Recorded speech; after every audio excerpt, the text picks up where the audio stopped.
Hello, everyone, and welcome back to another episode of Fueled by Progress, hosted by me, Mark Joe Szymanski. Today we have with us from, I believe, the great state of Wisconsin, if I'm correct. Yep, Josh Santiago. How are you, man? What's up, dude? Doing good. What's going on, man?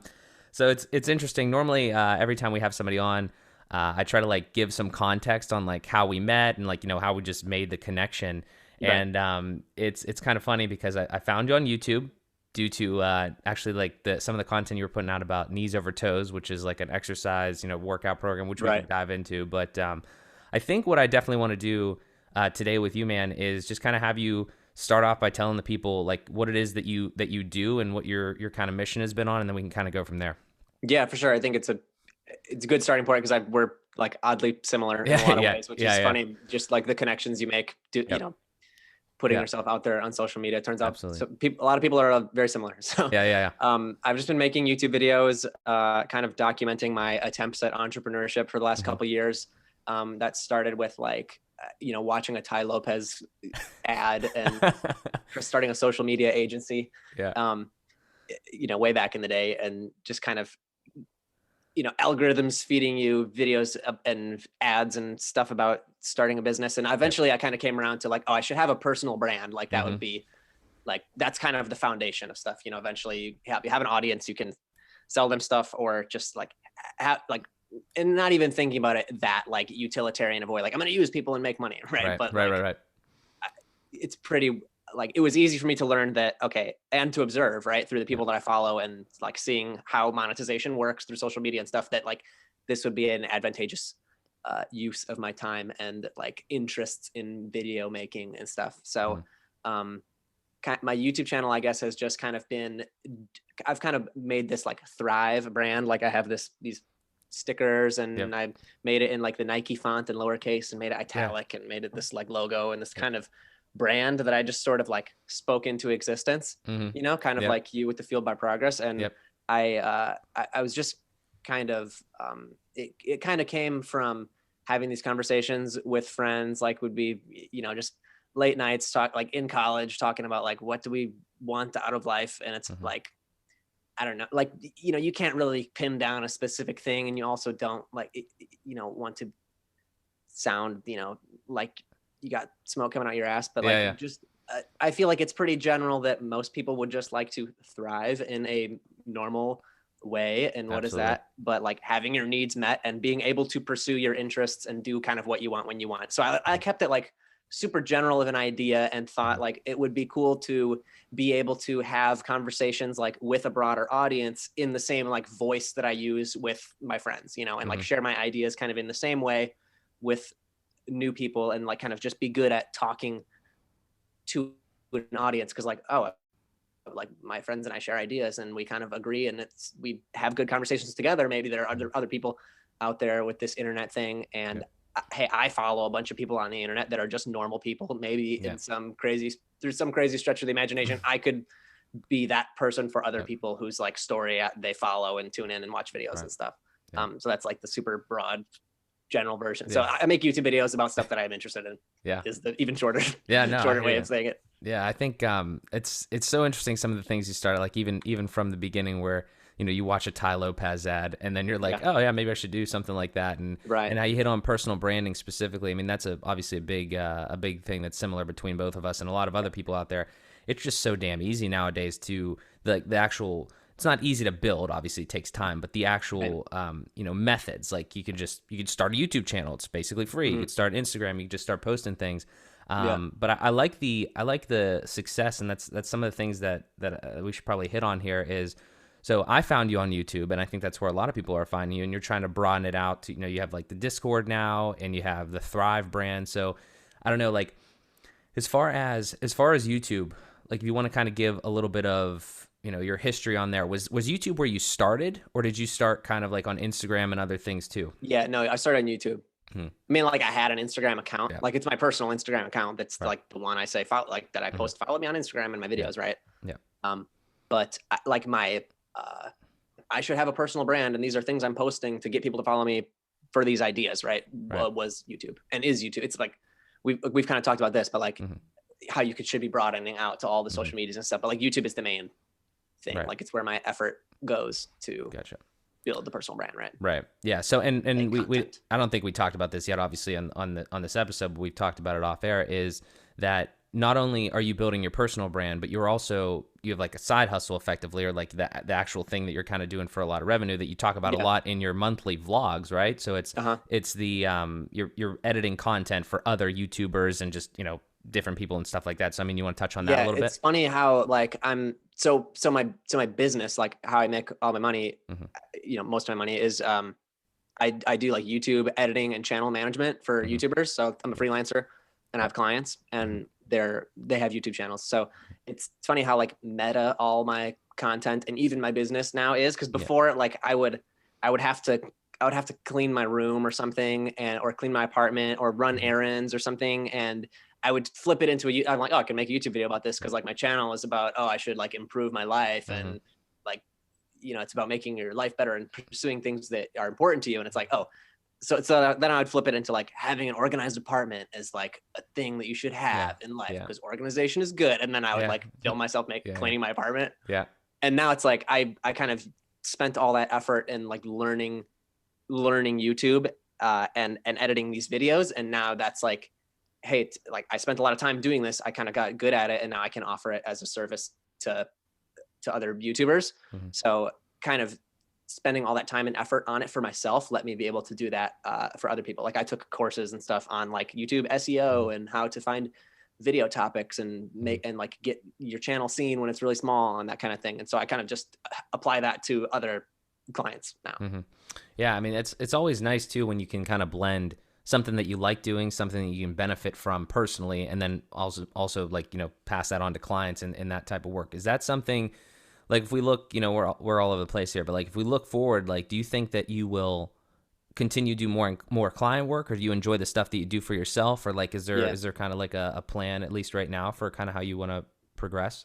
I don't know if there's like an exit strategy for my client business, but it's definitely, I see like on the horizon, like at some point I will need to like outsource all of it pretty much, and it's kind of a scary step to think about, like, because the editing, like it's very hands-on. Like you hear like YouTubers, it's funny, like the step that's being outsourced to me, I'm like going and outsourcing to other people at some point. But it's like, it's the same reason a YouTuber themselves might be, weary to outsource it to somebody like me, is because, it's real hands-on. Like what I'm doing is why people are hiring me, because I'm good at it, So to like kind of build that relationship with a freelancer myself, like under me, would be, it is like a scary step, to think about. But definitely. Also I think if I want to do more, like I kind of worked backwards with like, if the goal is to be my YouTube channel, like is all I do, I kind of thought of it in a way like, okay, what could I sustain? And if it was all I had to do was make like a video and a podcast every week, and that was my whole business, that would be pretty cool. So that's kind of I moved recently. So the whole like routine and the accountability I have with myself is a bit thrown off. I haven't been kind of sticking to that recently, but like a video and a podcast every week, like I would do pretty much guaranteed, And so I kind of worked backwards. I was like, if this ended up being my job, that would be sweet. And then, but the thing is with my freelance business, since that's now what, I kind of came to a point where like, okay, because I lost my job from COVID, I worked at a bar. So, I was like, I need to either make my YouTube channel into supporting me full time with like 1,500 subscribers, which is like, that's hard. That's not going to happen. Or like make something happen. So I kind of made something happen. And now the YouTube channel doesn't really have that like pressure. So I'm just kind of letting it do whatever, which I think is best for it, Absolutely. Yeah. So if we hit on that too, like your YouTube channel, so you've seen some growth, I would say, right? I mean, like I know that like when I found you, you're in the 2,000 subs, and I know you're still consistently working up, because like I might hit 3,000 like during this call. It was like, there we go. I was at like 96 or something from like when I went to bed last night. Yeah. There we go. That'd be cool. Yeah. So like, what do you think, like for anybody out there that's like interested in kind of starting YouTube for their brand, or just like as a hobby, like what would you say so far? Some like kind of like tips and things that you have that you've established? For sure. So like the biggest thing that like is the skill that I provide, I guess, to my like my business, what do you call it? Like my unique value proposition is that and anyone can learn how to do, like, it's not hard, but like search engine optimization is, and being found in search is the way that small channels are going to get views, because you don't have a million people subscribed to you. They're going to watch your video no matter what already. So if you, and you can look at this like in the analytics of all your videos, like how people found them or how people find your channel in general. For a small channel, it's going to be search, because you hear this in all the like, there are YouTube channels that only teach this kind of stuff, and they always say like, YouTube is the #2 search engine on the internet behind Google, So, and this is how I'd search for shit. Like I don't search, like a lot of times if I'm trying to learn something, I'll search it on YouTube because I need to see it happen. I need to watch somebody do it so that I can do it. I can't read, Yeah, same, right. Can't read. Can't be expected to read and scroll. So there are tools you can use. Like the easiest one is just the YouTube search bar. Like you type in something into the search bar and the suggestions are literally what people are searching. So that's kind of how I make titles for my videos. And then you put those, obviously, given that the content actually fulfills on what the title and thumbnail asks for, and people watch the video. So if it gets lots of watch time, people watch it, and it has the right title, description, words, and tags and stuff that people are actually searching for, it's going to show up in the search results. So it's the ratio of like volume to search volume to competition that you're looking to find the sweet spot of. So that it is basically like things that people are searching for that huge channels are not already dominating, So for my channel, that worked really, like how it kind of works in practice for me is the more like swings you take, the more chances you will get a hit, So basically within the, like, I'm just making videos about stuff that I like, attempting to like make a title and thumbnail out of like that is searchable and also has to do with the topic I'm making a video of, that kind of crossover, as like layer as many of those things I've been talking about the last 5 minutes onto each other, within reason, whether it's like you have a video idea first or you find a search term that you want to make a video about, that kind of, the order is kind of not too important, but like basically I did that a bunch of times, a bunch of different topics. Every once in a while, one will hit. Lately, it's been the knees over toes exercises. Like this guy that has this exercise program that is specifically for like training the muscles around your knees so that it can generally apply to most knee injuries, has this exercise program that has these knee muscle exercises that is being really popular right now.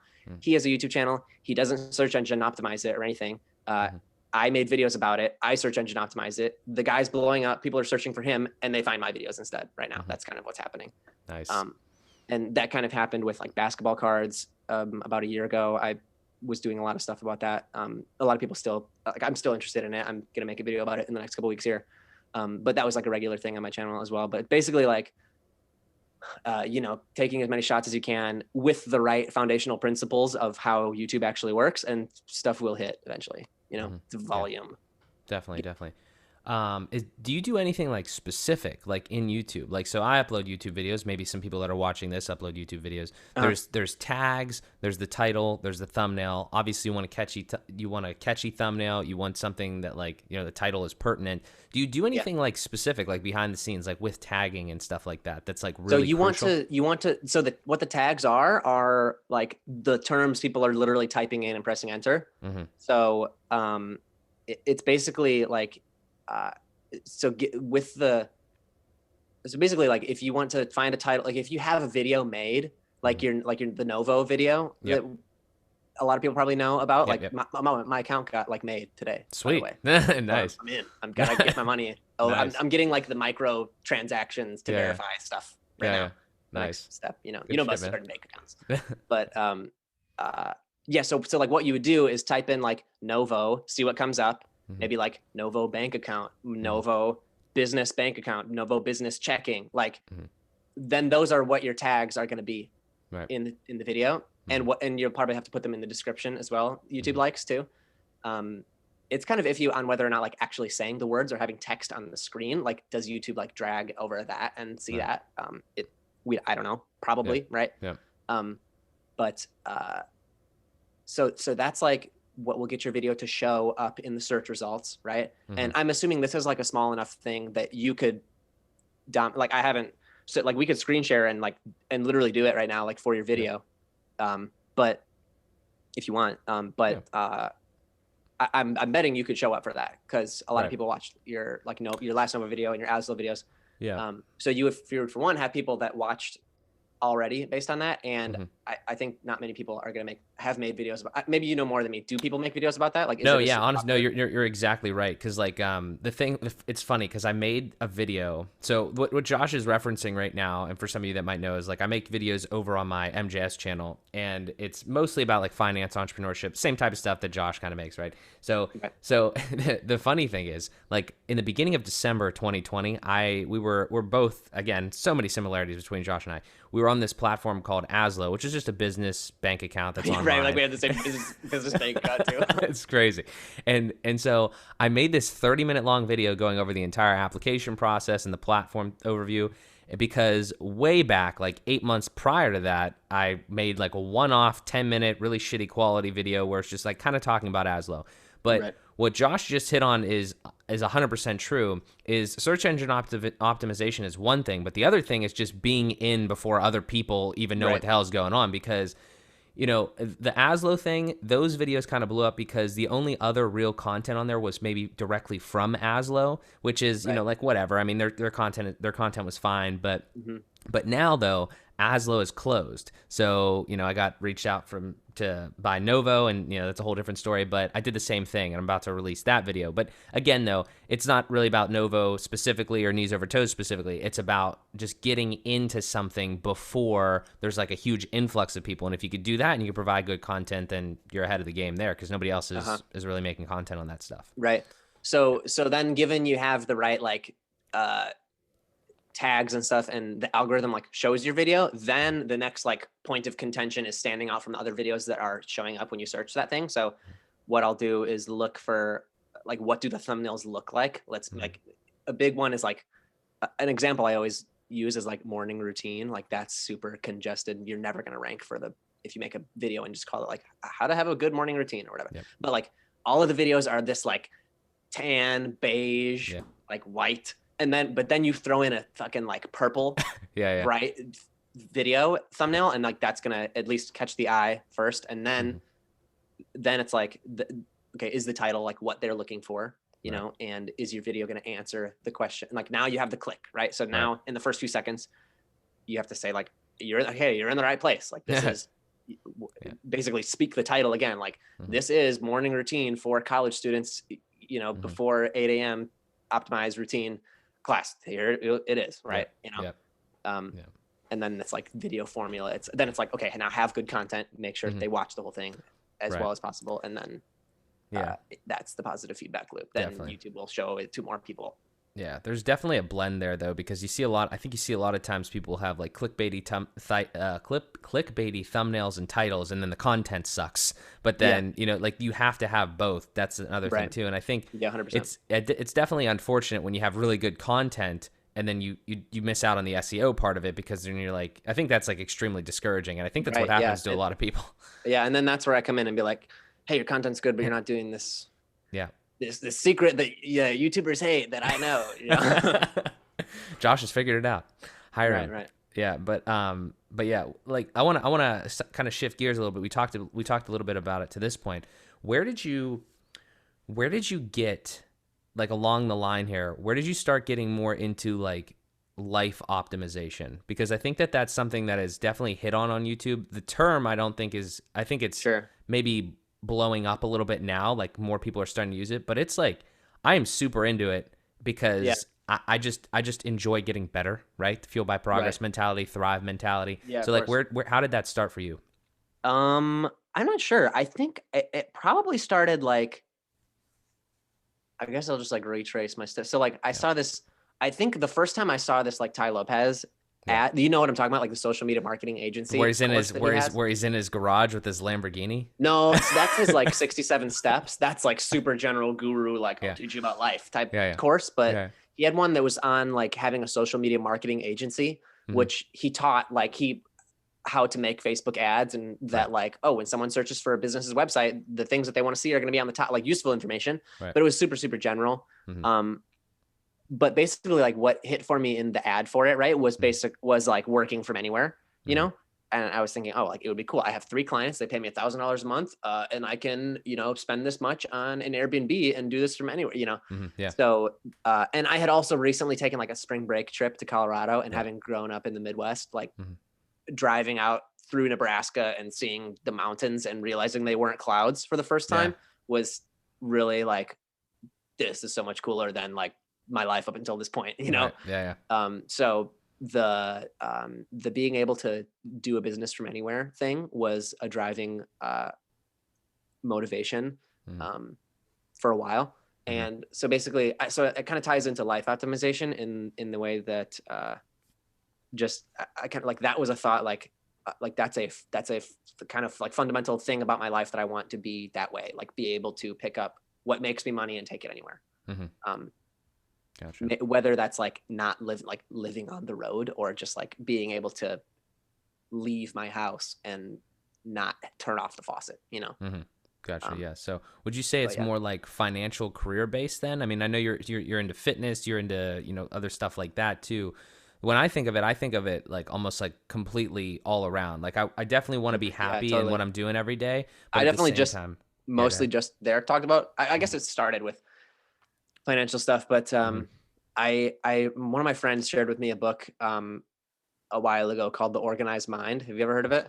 I definitely haven't read it, but maybe, Sure. but So it was this super thick book, and the mm-hmm. first few chapters are about like organizing your physical environment and Mm-hmm. how like your brain works, like organizationally. Yep. Uh, and it talks about like a big thing it talks about is how the hippocampus, which is the location based part of the brain, Mm-hmm. was one of the first things to develop in humans like us, from like better than other like peers species. So we could start thinking about like, where is food, water, shelter, Mm-hmm. or like we caught onto that before other apes, right? Yeah.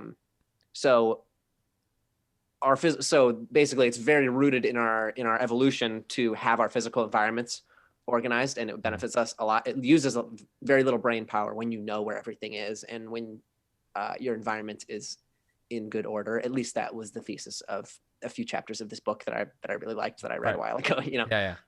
So I'm super into, like, if I turn my camera over here, like my closet has all these little bins and Yeah. different types, like categorizing things and like where things go, and having, like one example they use is like, you misplace your car keys sometimes, but you never misplace your car, because it goes in Right. the same place every time.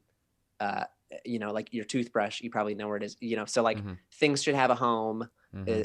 and like what the best way of organizing things is also something I'm super into. Like Right. one thing that that I do like is, if you have if there's a small item that you use in multiple places in multiple situations, like just have multiple of those items and have them all live in the places that you use it. Like Mm-hmm. if you sometimes read in this room and you sometimes read in the other room, but you lose your glasses, get 2 pairs of glasses and have Mm-hmm. one over there and one over there, like Yeah. that type of thing. So I definitely, and then I guess more just life optimization, like just how that applies to like fitness and stuff too. Like Mm-hmm. I've been super into fitness since I was in like 8th grade, so Mm-hmm.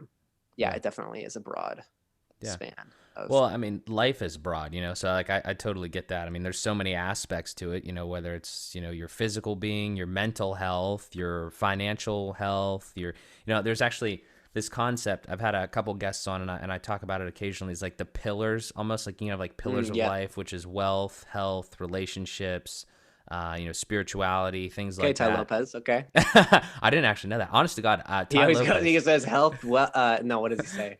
Fuck it, it doesn't matter. Yeah, the same, those things, right? Dude, I did not intentionally steal that from him. Honestly, Yeah.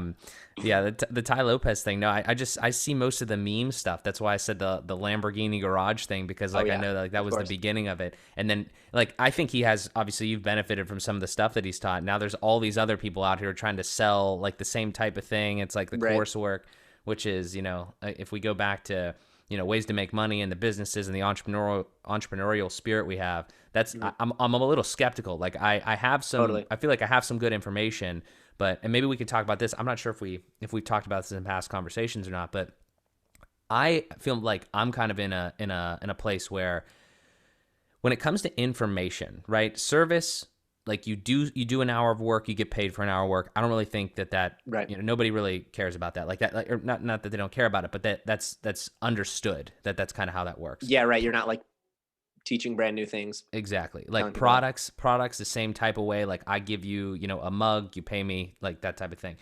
The thing though with information, I've had this like battle, and I want to get your take on this. So For sure. there's an idea here that I think we've seen all over YouTube, in the space that we're in, right? With Instagram, YouTube, social media, like anywhere.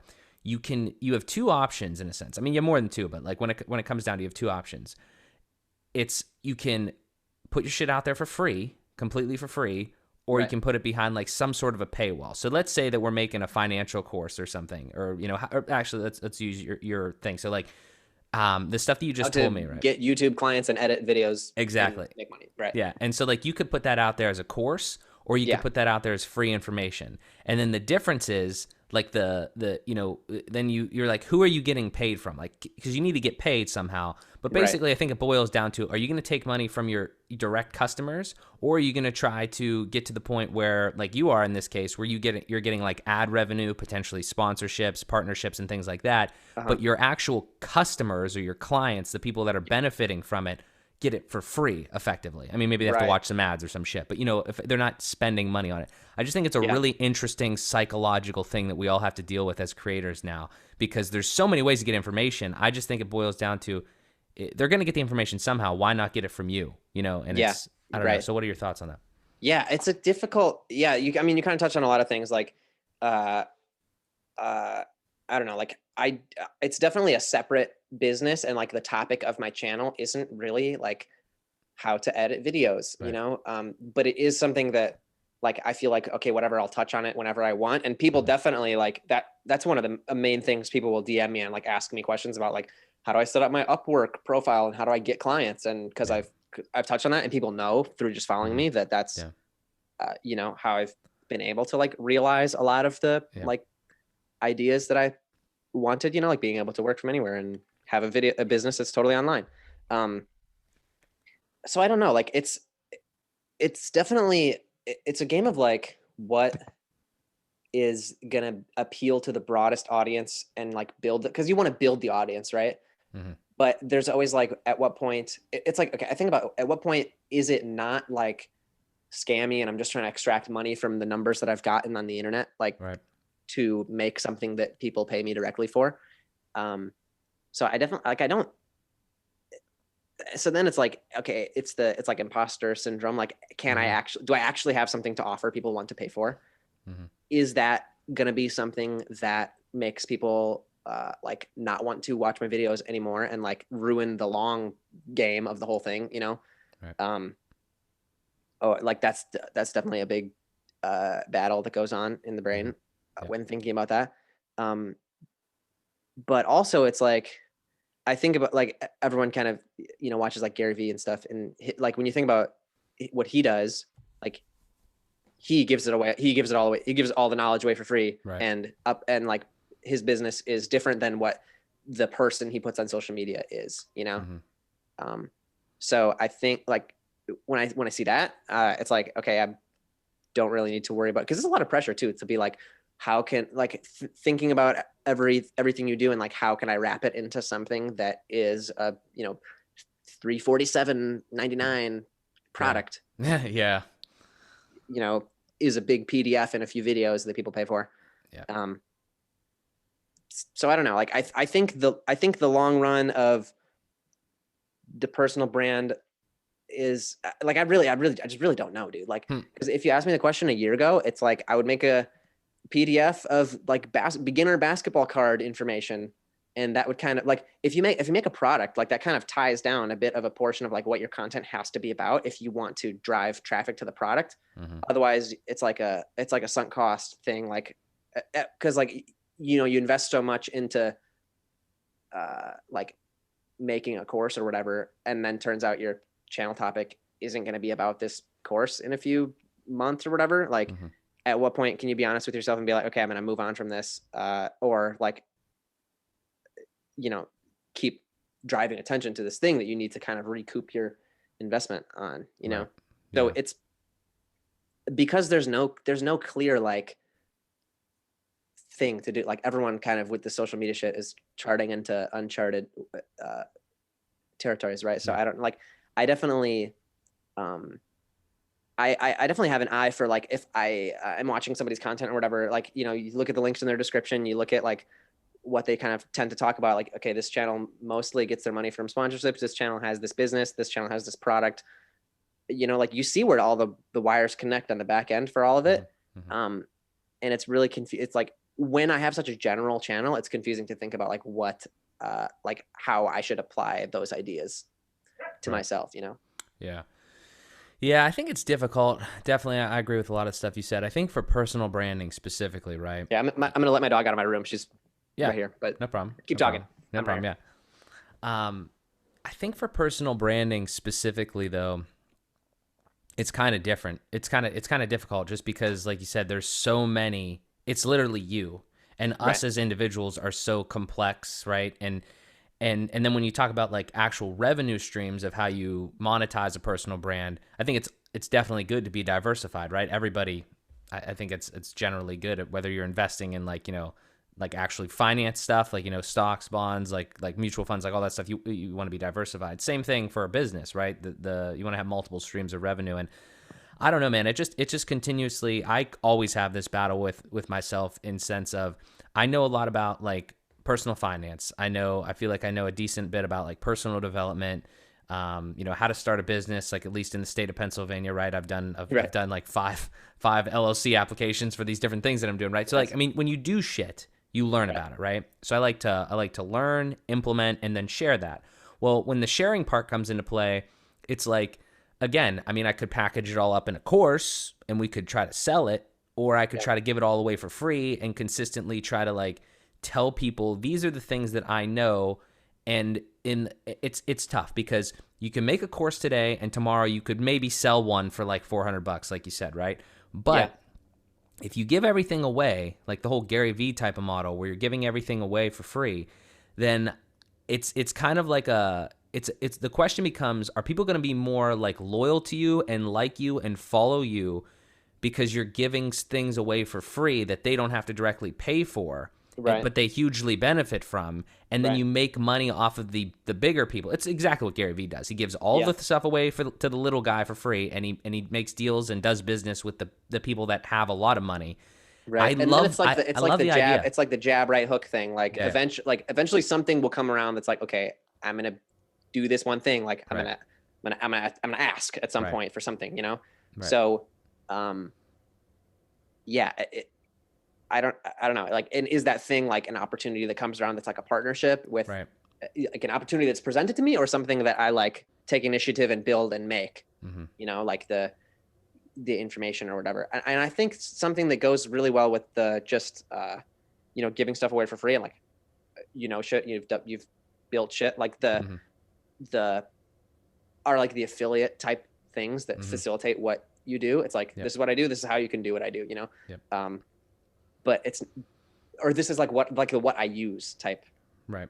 of thing that are then, and there are affiliate things connected to that. And that's not so much of a and you can pay me to get all my knowledge, right? And then even courses, or like a course is kind of limiting in effect too, because if it's like, okay, I just will make something about this is how to live, Mm-hmm. then it's like that's it, and I can't have new idea. Like, it's not Right. very iterative. Yeah. That's the right word. Like, you can't build upon it. Yeah. Yeah, I don't know. I mean, obviously we're just brainstorming here, but like this whole idea of like the course thing versus, like paid content versus just kind of giving everything for free and kind of just doing, this whole personal branding, almost like stream of consciousness style. I just Yeah. really like it. But the one thing that I do want to like hit on, because we're kind of in the thick of it, right? Like, I mean, you're obviously further ahead than I am with subscribers and building the following and everything. But like, as far as You like, got more monetizable. So like, you're gonna, once you get monetization, you will make way more than me in AdSense. Like, sports and fitness, not I mean, nearly the well, finance. we should absolutely hit on that too, because like Yeah, it's crazy. It's crazy, but like I think one of the big value pieces that we might be able to provide again to anybody that's listening is that we're kind of in it. We've had a little bit of experience with it, and there's effectively kind of like us, and then there's people that are like thinking about getting into it, right?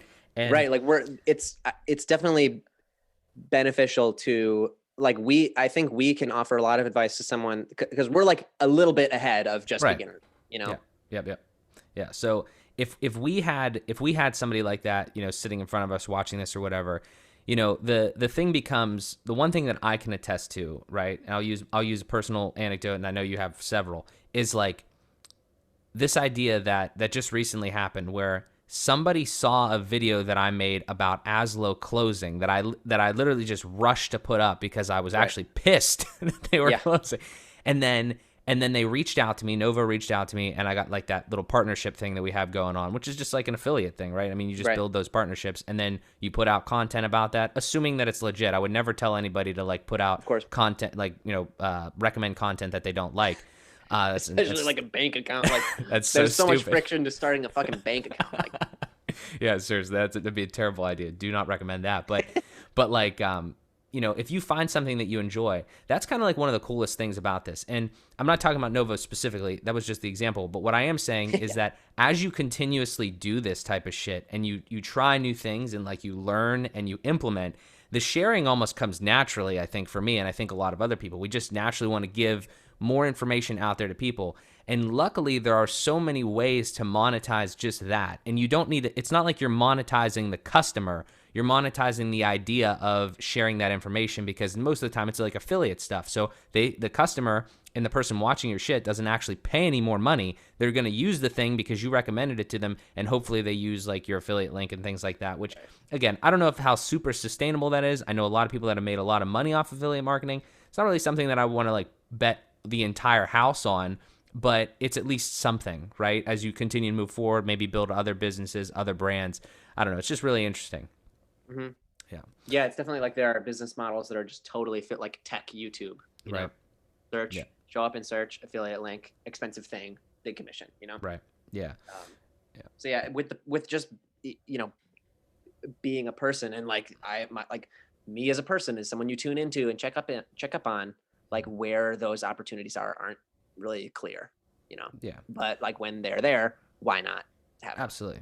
Yeah. I mean, well, I don't think there's anything wrong with that either, because like, I would say that the stuff that you've kind of done so far is obviously akin to the things that you enjoy and the things that you like doing. And like you said, when you see those opportunities, you capitalize on them. But the thing that you're doing, I think more so than I've experienced so far, is especially with Discord and building a community in your comment section in the Discord, like I said, and then like, any other places that you have it, DMs on Instagram, you're literally building an actual community around the things that you do and the success that you've had. And like your monthly vlogs, I have the MJS daily recap thing, which, I appreciate you tuning into sometimes. Does not happen on a daily, it does not happen on a daily enough.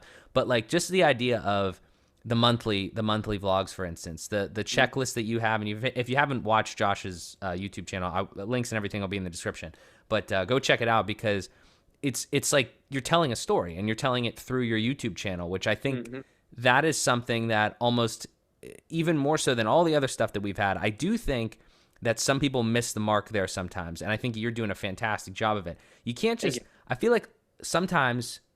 You can't just like give information, like you want to give information, but we're at the end of the day, we're all still people, and we love a good story. We love hearing about people. Everybody loves that shit. So I don't know. What are your thoughts so far? Like, I mean, I definitely think about it in terms of like, this is a collection of things you can watch from start to finish, and like the videos and like the series and the playlists of videos as a whole are works in themselves, like Casey Neistat's daily vlog, when he did it for 500 fucking however many days in a row, like that is a thing, like that is a magnum opus of creation that shot him to where he was too. I mean, that's a perfect example. 2 years of your life, and it's changed his life forever.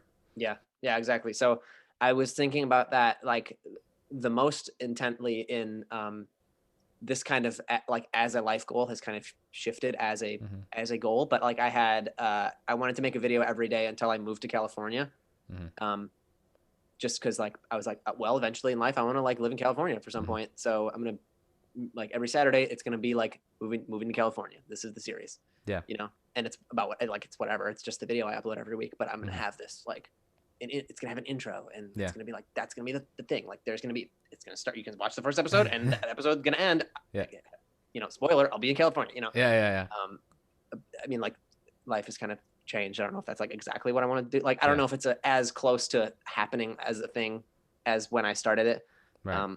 But like I definitely think about it that way, like the whole story and all the videos together as a story, you know? Yeah, definitely. Yeah, I don't know. This whole just idea of like, you know, everything that we're doing. I mean, it really, you know, people put it like this. I think Gary Vee even puts it like this. It's not like you're even like you are creating, but more than anything, you're documenting. And I actually exactly. take a lot of, I really enjoy that approach to it because it takes some pressure off of it because, you know, you're just yourself and you just continue to do the things that you want to do. And, you know, it kind of flows a little more naturally, I think. But I don't know, man, just the whole life optimization thing and, you know, everything about that, the videos, I've kind of fallen in love with the idea of documenting and trying to build these different things. And, you know, I enjoy talking with people like yourself and many others just to kind of get the thing, because the one thing that I will say is that when you're in this bubble and, you know, you're in your room for a lot of time, like editing or filming or like, you know, making content or whatever, I don't know about you, but like sometimes it kind of gets a little weird in your head because you see all these other creators. And this is one of the reasons that I wanted to start creating, because I was just watching people do this stuff. And I was like, I have things to say. I can learn. I can share things. Totally. And, you know, but even when you're starting to do that, it's like you kind of get into a little bubble where it's like, you know, you have, I don't want to say like it's by any means like depressing or something, but you got to consistently keep yourself, I feel, motivated to keep putting that out there, especially with the crazy year that we've had. I don't know if that's ever something that you kind of have going on, but yeah, I mean, there's definitely like it's like there's definitely always a pressure to be like, whether that's like the just social media in our DNA, like I need to be sharing this moment, you know, or like I don't know, like I need to contribute to the thing that is my work, like the, you know, series of YouTube videos back to back that have a start and eventually maybe have an end. Like, there's definitely, I agree. There's definitely pressure to be. Yeah. I always say this. I don't know if it'd be a good thing or a bad thing, but like the whole, again, we've talked about Gary Vee a lot, but I mean, he's literally a good example for a lot of this stuff. He says a lot of good things that I think people could benefit from. And he's been an inspiration for me. Like this idea of, like you just said, I kind of feel like it would be cool to have somebody constantly almost like filming the things that I do, because it's quite difficult to do things and also document them sometimes. 100%. Anyone who has like gotten into photography and videography, it's like, I just need a friend that's as good as me at it. Yeah, exactly. We need to always hang out. Exactly. Yeah. So I don't know. That's interesting. Oh, that is a perfect segue that I did not plan. So this is a random thing. So I just saw today, I think I was looking at a Joe Knows Best post, the one where he's standing in front of the GameStop. Yeah. And I saw that it said like on the thing, it said like, you know, Josh thrives like this. So give me some background. It's totally random, but I have a plan where this goes. How do you know Joe? Do you know like his from like Christian Guzman, Max Tuning Fitness YouTube? Bro, I don't think we've talked about Max yet, have we? Have we talked about really? Max and Christian yet? Have we? Dude, no. Bro, this is fucking crazy, man. It's like we're the same person, just in two different places of the country. That's funny. How do you know Max? Exactly, yeah. It's like, but I would love to be like that type of thing too. Like, can you imagine, you know, and you've probably already done it, honestly, with the stuff that you have going on, and I'm trying to build like that same type of community thing. Sure. That concept is amazing. The idea where you can be putting out shit and people watch that stuff every day. And the person that I was thinking about when we thought about like the vlogs, like Max is a great thing. I've probably watched every single one of his videos, and he has no idea who I am. And I know his entire life. And to some that might be scary, but to me that's like super cool. That's totally anyone our age or under and give or take 5 years. Right.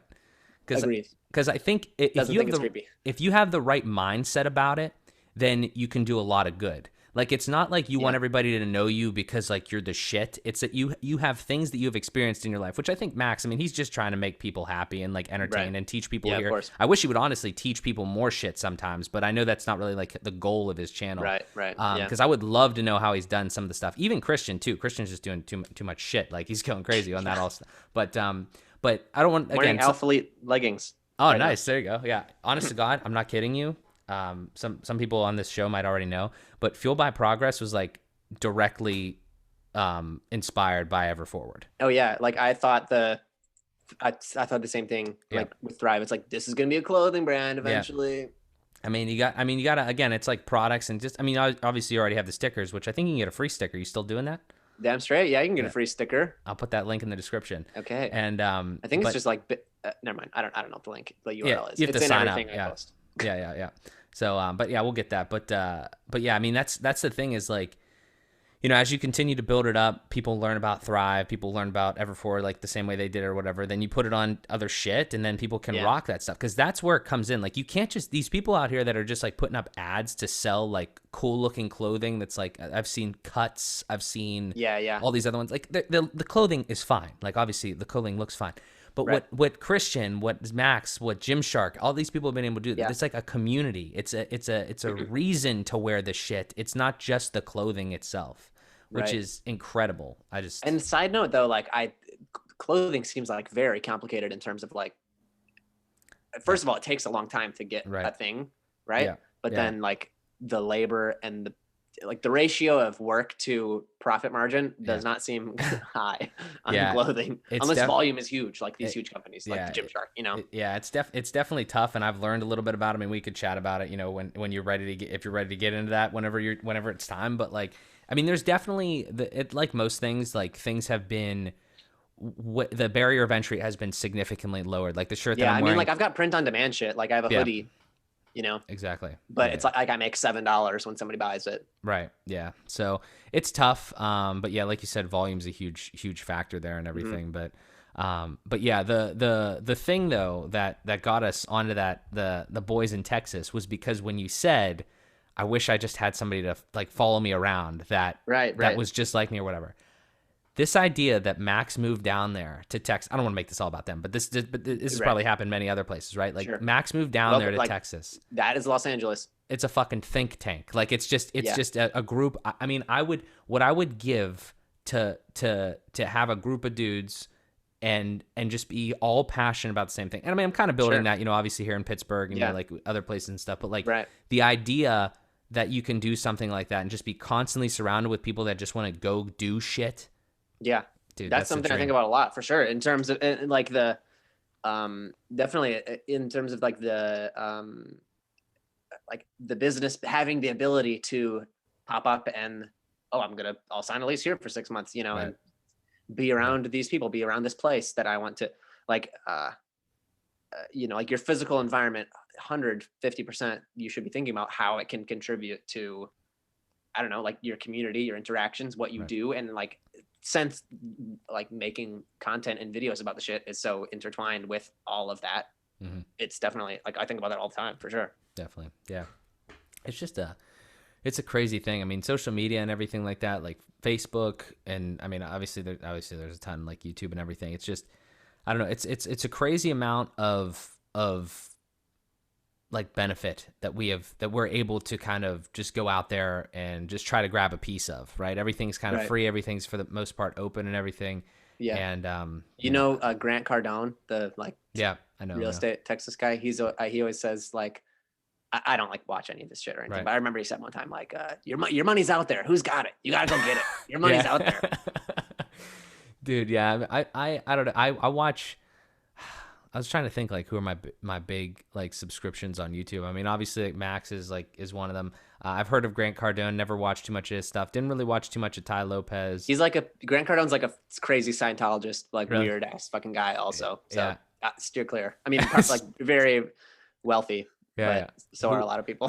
Who would you say some of your big ones are that you've learned a lot from, would you say? There's definitely different avenues. There's a guy, I don't know how much you get into like how much like cameras and creative stuff have to do with your business. Frankly, bit. I don't really know too much about what your business actually Right. is. We can talk about that. Right. But a guy called Flash Film Media on YouTube has like 40,000 subscribers, but he had a probably his channel is the most like business side. His thing is like, we don't teach you how to take better photos. We teach you how to get that bag, you know, like the monetization side of creative business. Yeah. And he had a course that was all about like how to pitch yourself, pretty much like your trailer that should be the front thing on your website.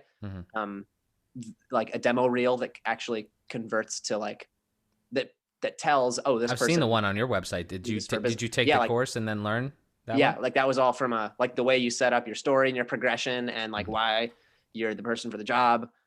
Like I learned from like, that's the, you know, 349 course that's on his channel that he pushes. Right. Yeah. But I think in terms of just so like business benefit, that channel definitely was really good for me. Yeah.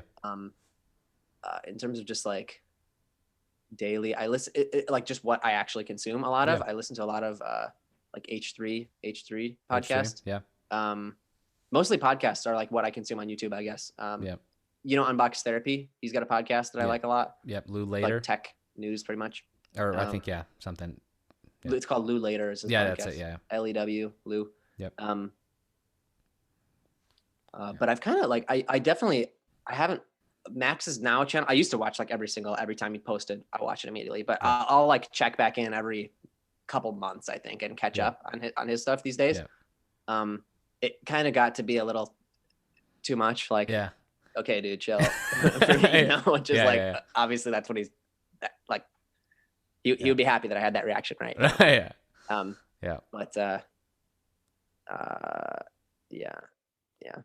yeah. No, I mean, again, similar things. I've definitely heard of Unbox Therapy. I mean, I don't. This is again. It echoes back to what we were talking about earlier. It's like I have so many interests. I was a big fan of.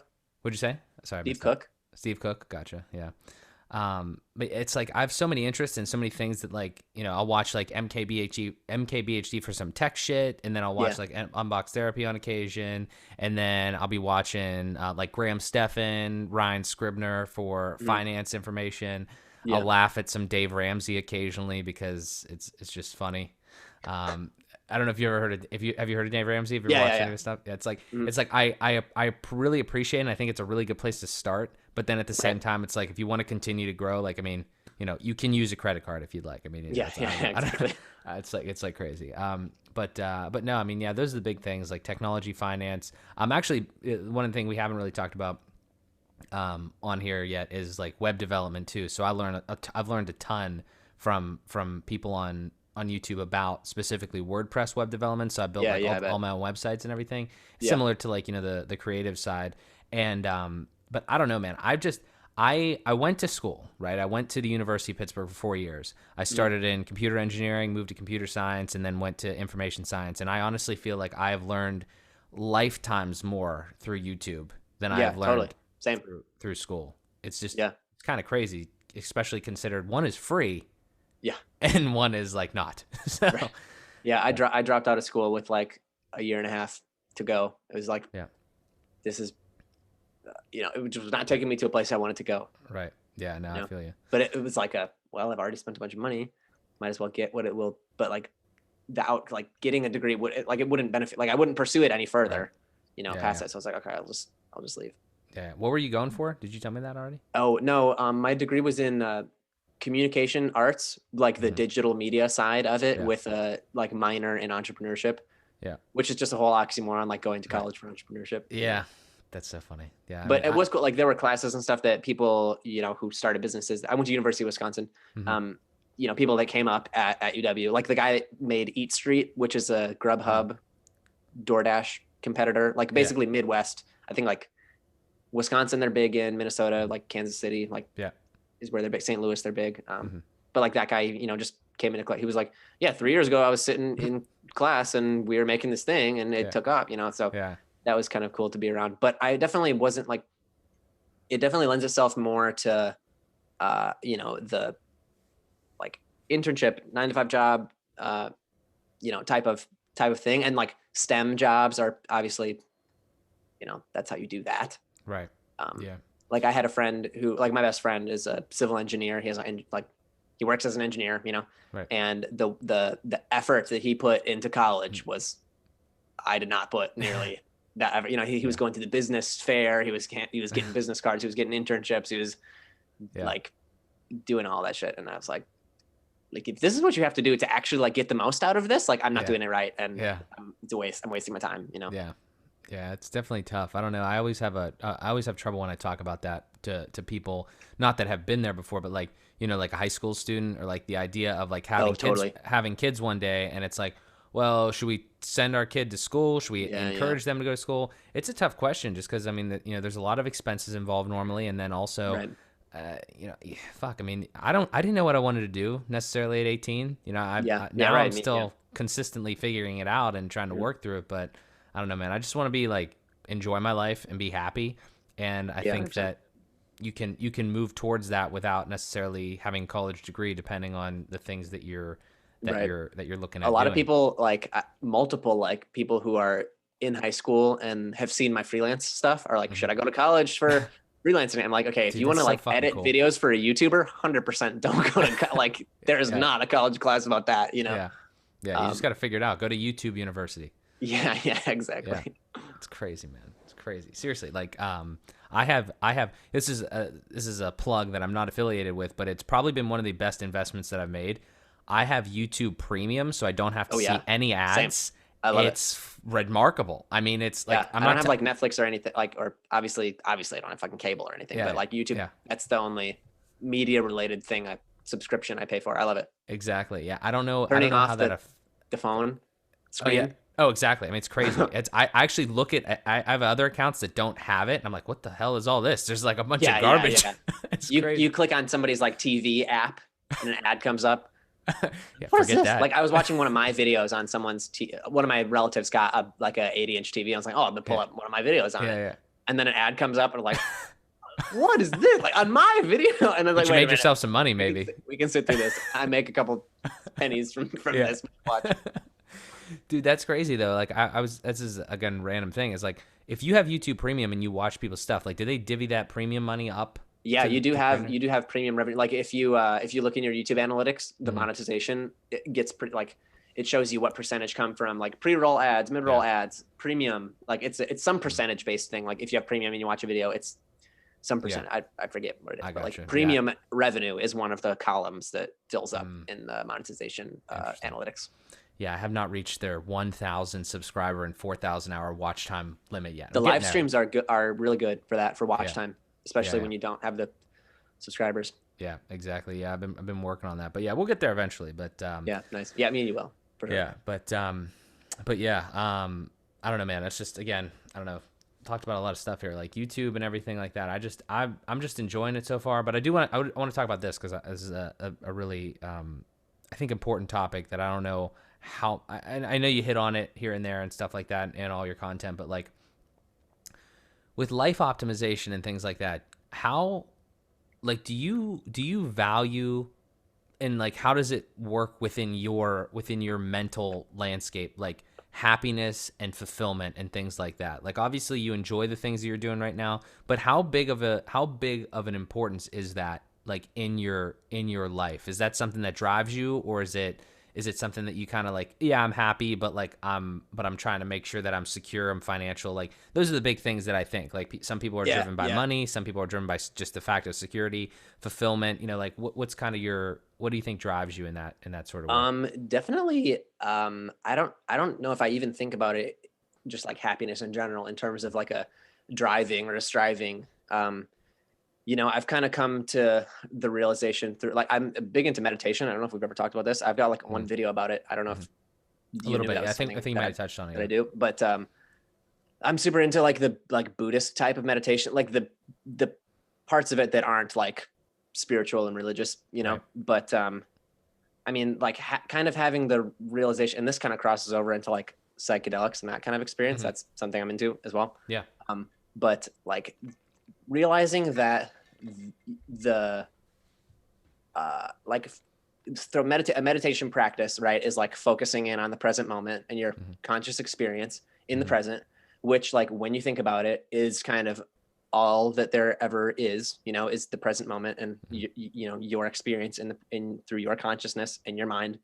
And so thinking about that and thinking that like that space was the same space you occupied in your highest and lowest moments, like you've experienced your happiest moments in the same space of consciousness that you occupy currently right now. So there must be something about that current space of consciousness that we always occupy right now that is worth thinking about and focusing on, that is, you know, happiness and meaning and all the good feelings that we strive for in life, but also all the like the bad feelings that you push away, you know, also happen in the same space. So kind of the, I don't really know like what the point really was, but like, just kind of the, I kind of think about happiness as a, and this is also kind of, I think like I kind of got lucky with just my brain chemistry. I'm not really prone to depression, anxiety. I have pretty level emotional states all the time. I'm pretty much mostly the same person most of the time. Yeah.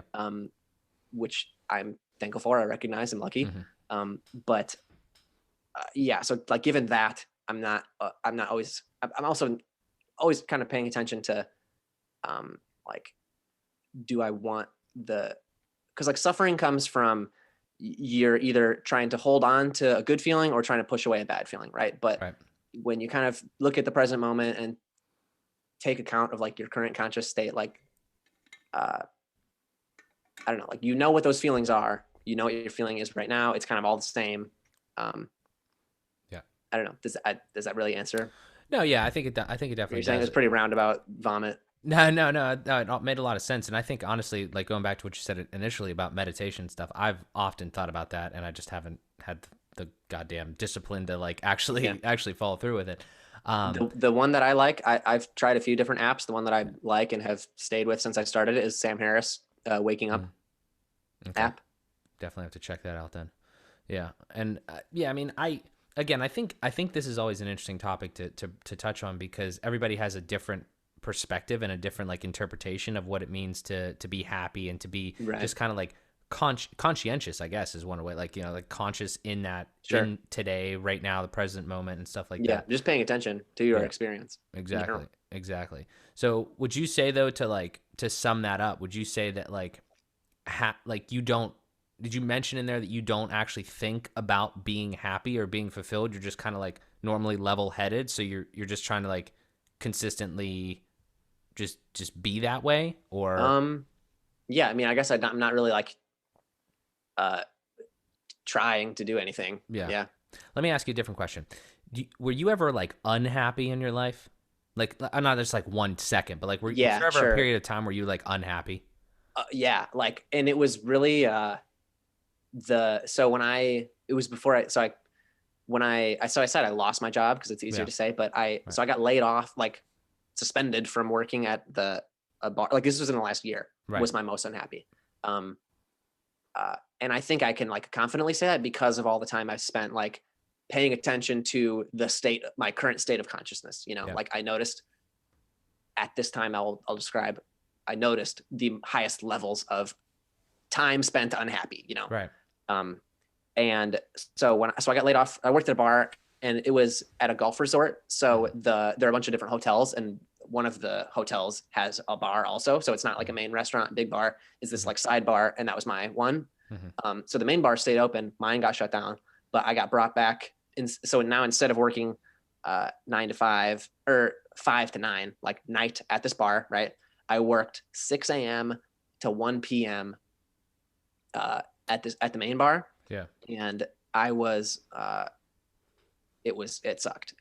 I had to wake up like hours earlier. Oh, it was for Friday, Saturday, Sunday. So I did nothing all week. And then Friday, Saturday, Sunday, I had to wake up at 4 a.m., like do my whole morning routine, drive an hour to you know, COVID regulations bar where no one was sitting at my bar. I didn't have any of the perks, like the parts. Pleasures of talking to these interesting people that come to this baller ass golf resort. I was basically only getting talked to like by servers if something was wrong. And yeah, and it sucked. And every like manager had a different expectation of what the bartender like routine and how they're supposed to set it up for the next bartender. And every Right. bartender that came in next had a different expectation of what the managers thought you were supposed to set it up for. So like, Yeah. and it was a really, really long shift. It was kind of in the peak of my like knee pain too. So I was like from the knees up, like I was standing up for that long shift. And yeah, that sucked really bad. Obviously like in context, I was lucky to have a job that was paying me like during COVID. Yeah, definitely. And stuff, you know, but so other than like looking back on the rest of my life, like as a teenager, you know, like getting broken up with my high school girlfriend, like that sucked, you know, but like whatever, I got like got over that. It didn't affect my life now, obviously. But like in the context of like paying attention to the present moment and noticing when emotions are negative, and like that time for the, you know, month or whatever that I did that before, I was like, I gotta get the fuck out of here. And that was before I even, like the next week after I quit, I got all my YouTube clients. Like I hadn't figured that out yet. Like I didn't have I had a plan, right? Like I was like, I'll try this. Right. But yeah, that was definitely my like unhappiest. Yeah. But you actively quit that. Like I quit. I was supposed to go in like 3 days later, and I called and I was like, I'm not coming. Like I hated it so much that I don't feel bad about like, I know I've worked at restaurants for a long time, and like people quitting without notice is really shitty. Yeah. And I did that, and like, well, I'm not gonna criticize you for that too, because like my grandmother, again, it's shockingly similar how similar we are. My grandmother owns a restaurant. I've been working there for a long time. I know all about that. It's no news to me. But like, for sure. but the thing is that you know, the reason that I asked the question and the reason that I have been so heavily impacted by this idea of fulfillment and happiness in my life is because I was in the same type of situation. Actually, I was working at a job for a year and a half that I didn't enjoy, or I've just begun to, you know, I did enjoy it, and then it, you know, progressively got to the point where it's like, I don't want to be here. And I think so many times, I think there's a fuck ton of people, like especially our age, that are in that situation and they don't know what to do. Like they can't think of. They feel like guilt tripped because they feel like they have a job, so they should just stay there. They might feel like, oh, well, again, in context, it's great that they do have a job, but like, dude, I see people that are 40, 50 years old and they just hate their fucking life. Yeah, dude. And it's like, dude, I see that and it scares the shit out of me. It's like, I'm not going to get to that point. Right. So, because like once you're in that, like I would say the situation that ends a lot of people in that situation is, you know, college student loan debt. Now you have all these bills that you need to pay for, and no other way to pay for it but the job you hate. And that's pretty much it, you know. Like, and then you keep you know, you keep increasing your expenses, and you're tied to this thing that you don't like, you know. Right. Exactly. That's why finance obviously comes into it so much. And I think that there's so many keys to this. There's not just one answer, but like, I think it's a culmination of things.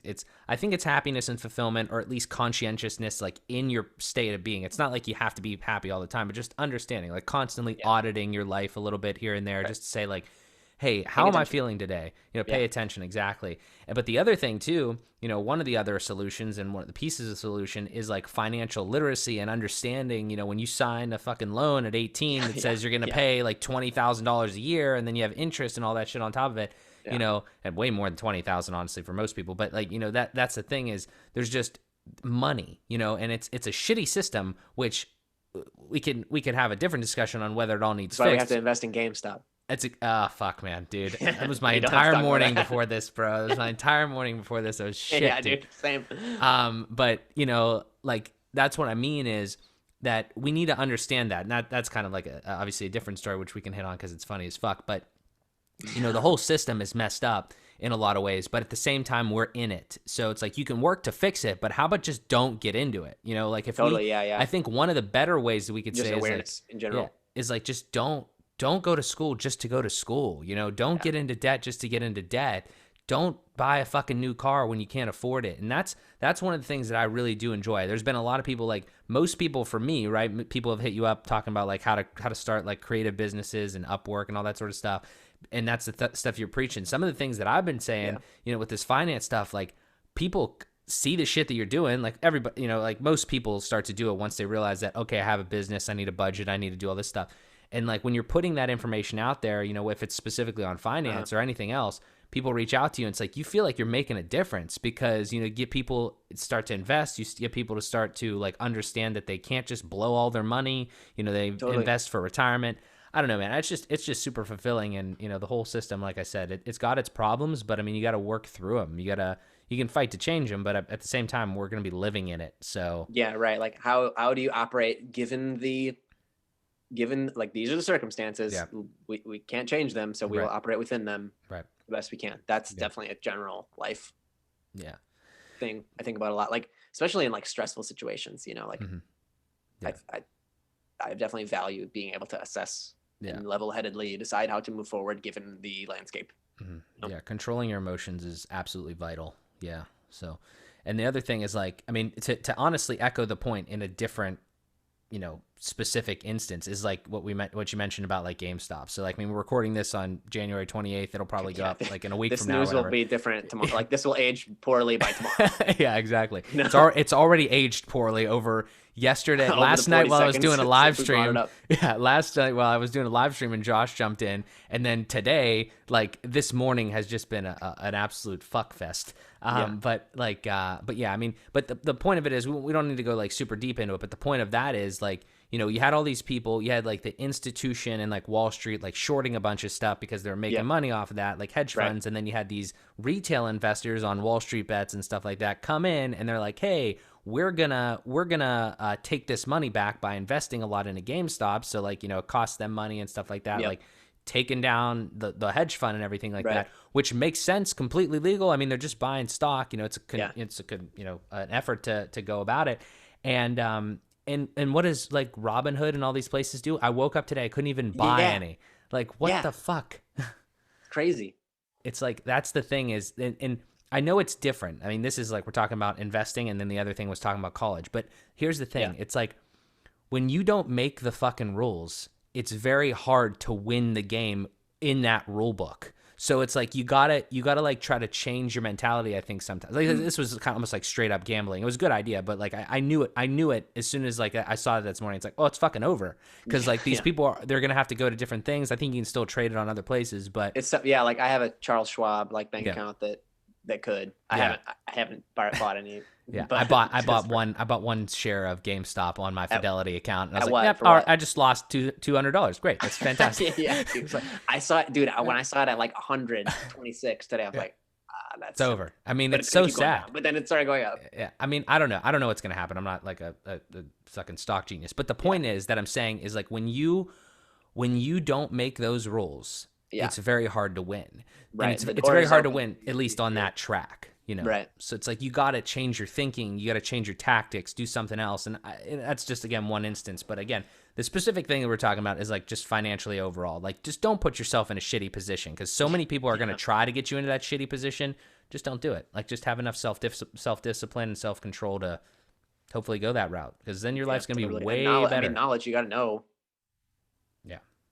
So what places not to step, Exactly. Yeah. I mean, it's just, I don't know. It's fun. I'm enjoying my life now much more than I did before. I think likewise with you, man. I think, and I think about it like this. Let's ask this question because I think it's a good way to kind of sum up a lot of the stuff we're talking about here.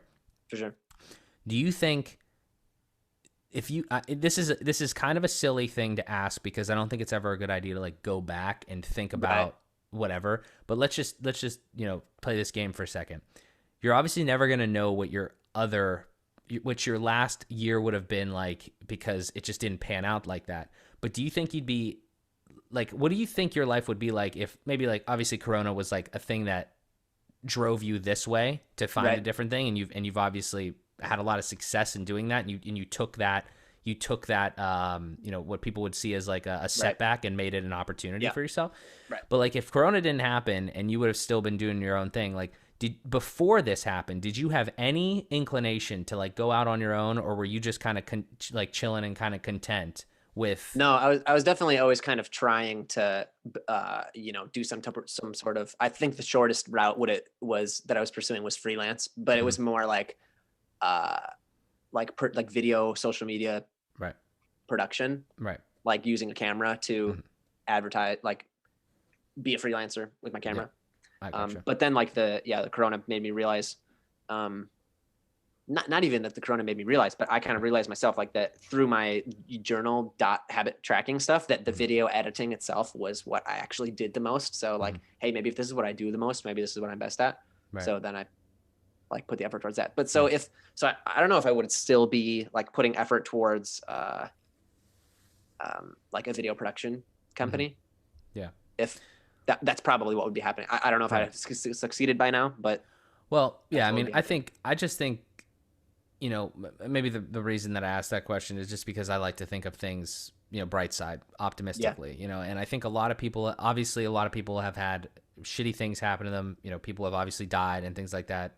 Huge, you know, I have a lot of empathy towards that, but there's a lot of people I think that this is a huge opportunity for a lot of people. It's a huge shift in the way that we think about things. You know, people are working from home more, people are building businesses, and I don't know. I just, you know, it's been shitty for all of us, and hopefully it you know, comes on the upswing here and everything kind of starts to work itself out so we can kind of go back to some sort of normalcy. But at the end of the day, you know, you got to just, whether it's this or anything else, this is just one specific instance. It's why you got to capitalize on your opportunities. Right. If you have something that you can do, you just go after it. And you got to buy GameStop when it's $5 a share. Fuck, man. You're killing me.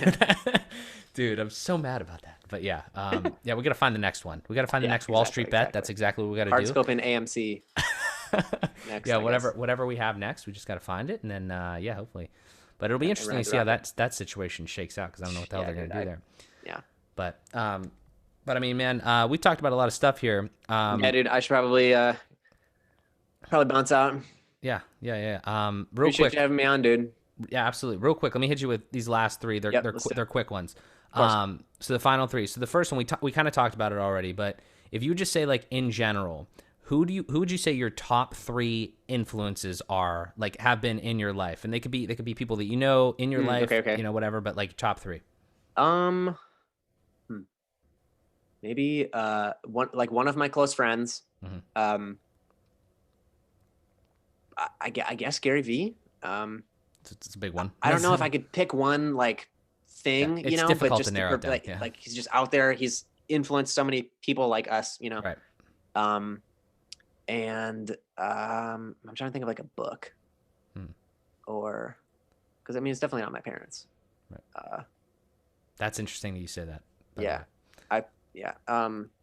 Does my dog count, dude? My dog is very like dude, the way I kind of have structured my life. He's got to make an appearance here. That's crazy. I don't think we've had anybody say a pet, but that's pretty cool. Hey, this is Kramer. This is Kramer. Hey, Kramer. What's up, bud? Is that like a Seinfeld reference? Yeah. Oh yeah. Nice. Yeah, I got him when I was like going into my second year of college. Nice. But I get like in terms of like just responsibility and like having a routine and like certainly I need to do these things every day, and this like someone else is relying on me to have a routine, like to literally keep them alive. So I definitely very influential. Definitely. Sweet. Yeah, no. Entity, not person. I'm into it, man. Okay, the next one is just your best life advice, general advice, whatever. Like somebody comes up to you. Know yourself, learn about yourself, pay attention to yourself and your experience, and make a plan based on that, dude. Good shit. Josh, I totally agree. Yeah, trademark that. Yeah. Okay, and the last thing, very easy. We've talked about a lot of things. I said there's going to be links in the descriptions, which we're going to put everything down there. But one last time, anything you want to promote, just kind of the stuff that you got going on, anywhere we can steer the audience to yeah, for sure. My YouTube channel is my name, Josh Santiago, Santiago, and my Instagram is Josh Thrives. Nice. Sweet. Yeah, we know we got the Discord and everything like that. Like I said, we'll have the links and everything in the description. Please follow Josh. Dude is doing great shit. I love his videos. You will too. But man, this has been great. Thank you so much for coming on. Thank you, brother. Good to finally do it. Absolutely, man. I'm sure I'll be back. Yes, sir. Absolutely. So we'll keep in touch. It's great. Thank you guys so much. Again, go make sure you check out Josh's stuff. Ladies and gentlemen, this has been another episode of Fueled by Progress with my guest, Josh Santiago. We thank you so much for tuning in, and we'll talk to you in the next one.